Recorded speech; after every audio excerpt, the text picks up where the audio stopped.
12 years old, sabay humawak ng bola, saka 16 years old, mas gumagaling yung 12 years old. Ayun naman ang nakita ninyo, ha? Bakit kaya? Coach? Bakit? Eh siguro, ang nakikita ko, yung 12 years old, wala pa siyang bisyo sa, ano, kumbaga sana, sa basketball. Kasi Ito wala. kasi, Meron na. late, minsan naglalaro-laro na, pero hindi pa niya alam yung fundamentals. Kahit siyang camp, mas nauna yung mas batang gumaling.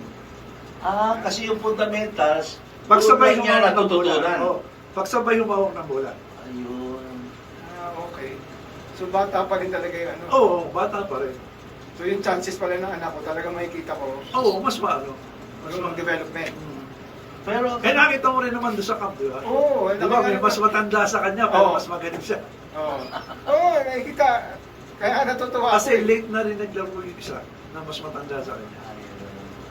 Coach, malaki ang ano, no? Hindi lang nag-enroll para naiintindihan din ng mga parents na Alam nagpapasok nila, sa alam inyo. nila, alam nila. Pati yung mga pumapasok, coach, na hindi lang entirely na in-enroll ko tong anak ko para sa camp, pero kung wala naman support ng physical ng magulang. Wala rin. No? Yung number one, yung suporta naman ng parents. No, hindi rin naman manggagaling sa inyo, coach. Oo.